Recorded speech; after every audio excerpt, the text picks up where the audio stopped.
Demanderiez-vous au gouvernement ou en fait, Hydro-Québec de cesser d'acheter l'électricité du l'hiver ou d'avoir à moins ce contrat-là à un moment donné? Encore là, c'est difficile pour moi de commenter un contrat secret. On a un gouvernement qui vit dans le secret. J'ai demandé au gouvernement en fin de semaine de parler aux leaders étudiants. Non, on ne parle pas. On a un gouvernement qui est la loi 33 sur la construction. Nous défend sous peine d'amende de parler aux employeurs. On n'a plus le droit sur la construction de parler aux employeurs de la famille de référence de main-d'œuvre. C'est le secret. Les contrats secrets. On ne parle pas aux étudiants. On ne veut pas que les syndicats se parlent avec les employeurs. On est dans des régimes de grand secret. Il y aura probablement des élections bientôt. Les gens décideront s'ils veulent rester dans le secret ou avoir la vérité sur la table. Est-ce que vous, comme leader de la FTQ, vous avez essayé, puis là je comprends la juridiction que les métallos veulent négocier leur convention avec d'autres mêmes, mais est-ce que vous autres, comme centrale syndicale, vous avez dit, OK, on va essayer de travailler en coulisses avec justement Jacinthe Côté ou avec la haute direction d'Alcan pour dire, on va régler le problème, là, on va jusqu'où vous êtes prêts à aller, tout ça. Y a-t-il une intervention en ce sens-là? Non, je connais bien Jacinthe Côté. On parlait régulièrement, quelques fois par année avant le déclenchement du blocage. Je sais pas si ça a perdu mon numéro de téléphone, je n'ai pas utilisé depuis 2012. Et vous ne l'avez pas appelé non plus? Ben, j'ai lancé sur la place publique. Disons que les métallos, le FTQ, il est tendu à la sur la place publique. Oui, je sais, mais vous-même, est-ce que vous le faites encore aujourd'hui? Là, vous dites qu'il n'y a pas de volonté patronale de revenir à la table de négociation. Ça risque d'être long, mais ça fait mal de se harceler.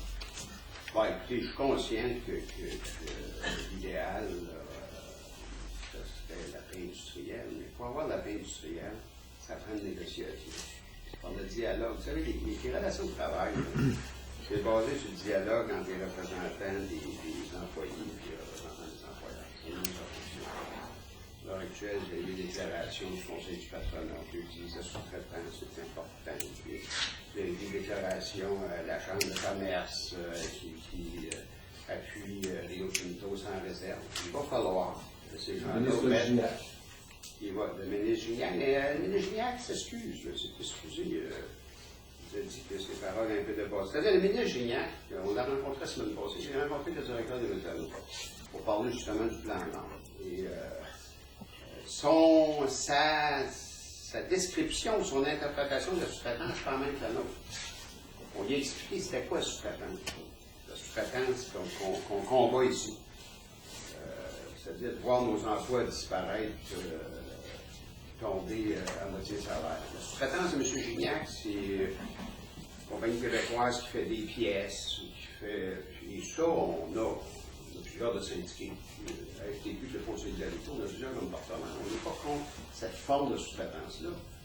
Ce qu'on dit ici, c'est que nos emplois dans nos conventions collectives doivent demeurer dans nos conventions collectives, autour de nos conventions collectives avec les bénéfices de la tâche.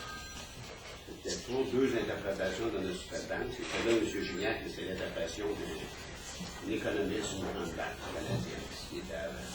Mais là, je pense qu'il comprend un peu mieux c'est quoi sous-traitance. Je suis convaincu qu'il ne dira plus ça dans le conflit.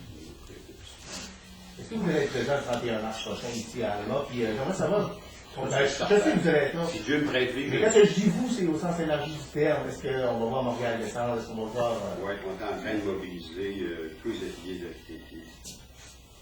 Dans le but de avoir ici, on dit qu'il y aura de la visite aussi.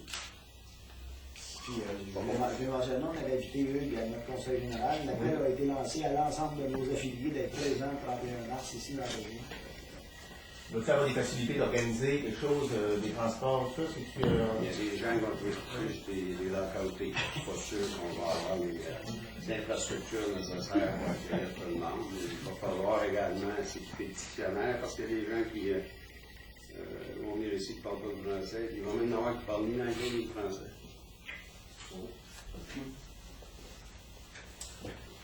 D'autres questions?